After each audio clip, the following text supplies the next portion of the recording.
Good morning. This show is about connecting employers with employees or letting the viewers or listeners know just what positions are available in Sylacauga and surrounding areas. This is Employment Opportunities from Randy Clark. If you as an employer or your company need some positions filled, go to WORL Facebook page or send me a private message on Facebook or just call down here to the station and talk to Chris or Jimmy Dale. Remember, if you missed today's show, you can go to YouTube, WORL TV 47, and watch the show. Today's guest is first responder with the Sylacauga Fire Department, Chief Nate Osgood. Good morning, Randy. How are you? Good morning, sir. How are you? I'm doing well. All right. Welcome to the show. Tell us a little bit about Chief Nate Osgood. Well, I'm 31, have a wife and 6 beautiful kids at home, and live out in the country.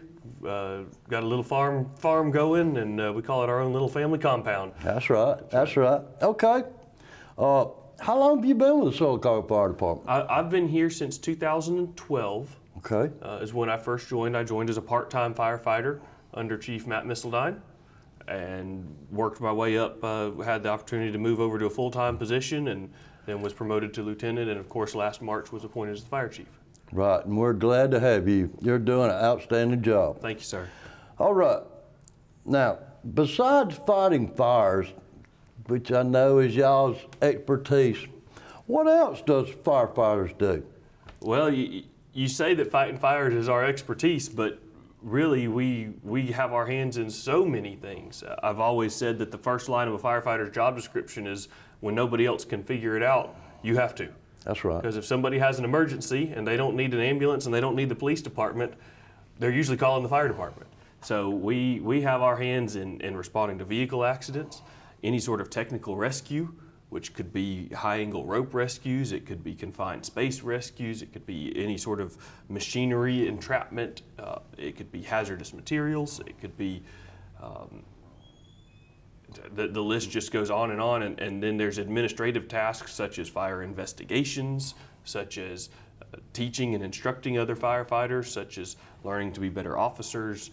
There are dozens upon dozens of different classes that we have available to us with different facets of the fire service. Okay, great. Now, I noticed I see a fire truck at schools a lot. Y'all interact with the school kids? We certainly do. We love to be in the schools and interact with the schools. Unfortunately, of course, COVID has put a damper on some of that over the last couple of years, but hopefully we're close to getting over that and getting back in the schools. We've had the opportunity to be involved with the county EMA and the high school to do the Teen Community Emergency Responder Training Program through the Health Sciences program at the high school, which has been awesome. And of course, October that we just finished up is Fire Prevention Month. So usually during the month of October, we try to see the daycares and go to Indian Valley, and we're hopefully going to expand our Fire Prevention Month into Pinecrest as well.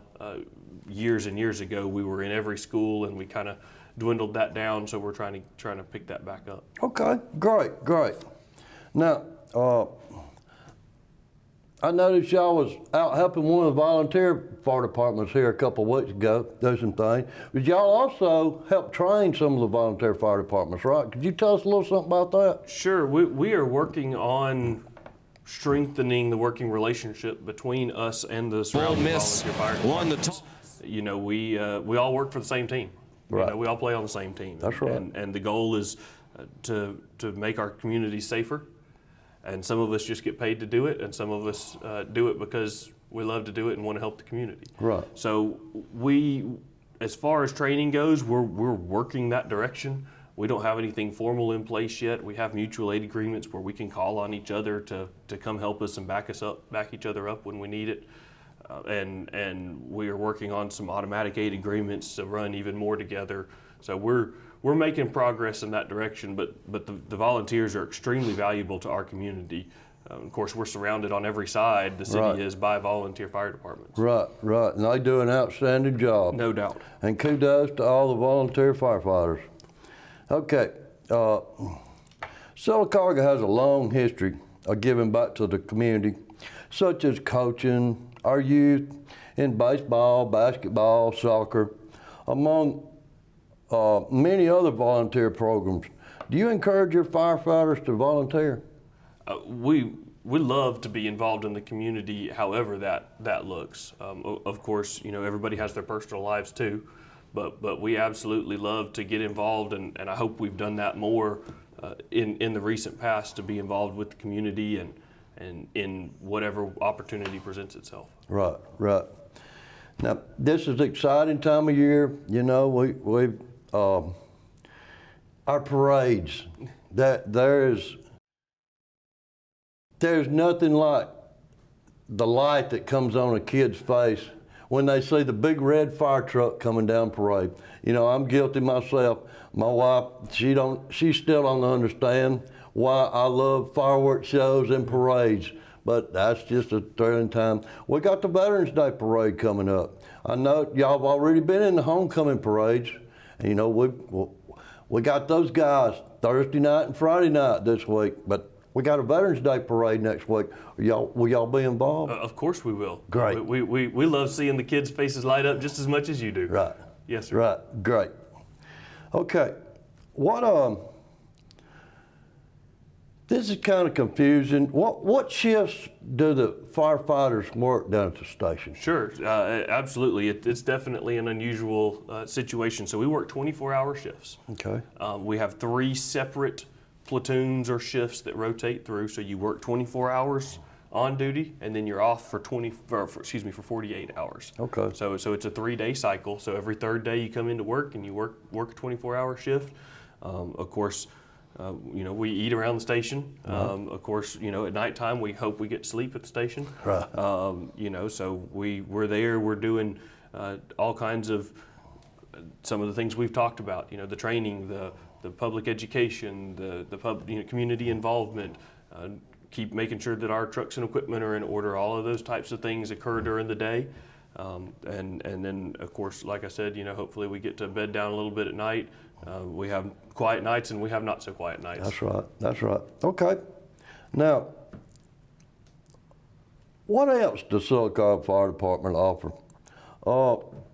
Someone that is considering a career in the fire service, what else can you talk about? Of course, one of the big selling points is the state retirement system. We're on the state retirement system.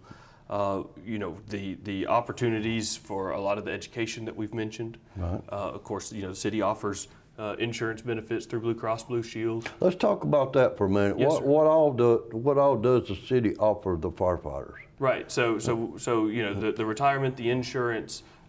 We have an incentive plan for continuing education in the fire service.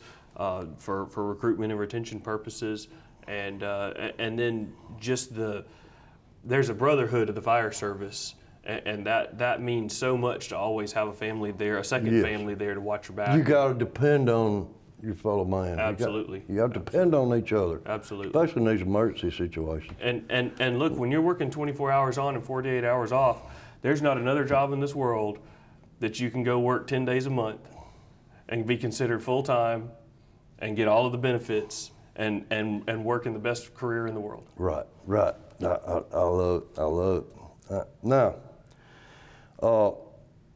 how does someone that wants to consider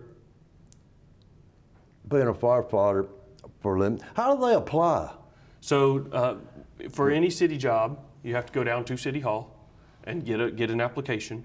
You can get an application from the mayor's office, second floor, City Hall at 300 North Broadway, downtown, and fill it out and turn it back in there. Of course, the city's governed by the Civil Service Board, so that the process starts with them. They administer a written test, and then they go through an interview process.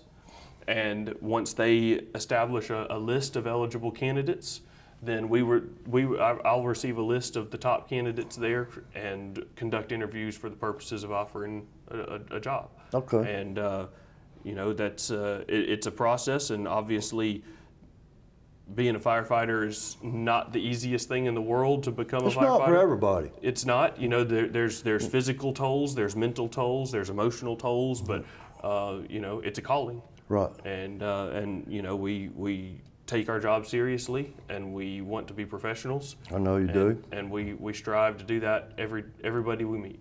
Okay.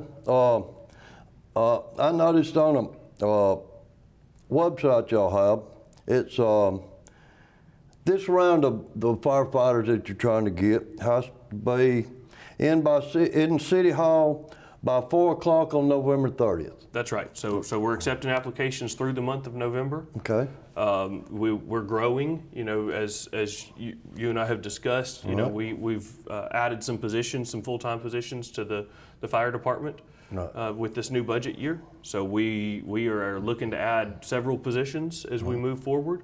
And hopefully, of course, the list that we establish, it's good for a year. It stays active for a year. So any vacancies that we have for the next 12 months, we can rehire off of this exact same list. So. Okay, great. Now, if you're really thinking about getting into firefighting, go up there and talk to Chief Osgood. Let him tell you about some of the things, and you know, then you can go put your application in at City Hall, and the process goes from there. Now, Chief, our time's about up. Yes, sir. But what I want to do this morning, I want to thank you and all your firefighters with the Sylacauga Fire Department for help keeping us safe in Sylacauga and the surrounding areas. Y'all are our heroes. You're very much appreciated. Our Chief, Nate Osgood, thank you for coming this morning. Thank you, Randy, for having me. See y'all next week.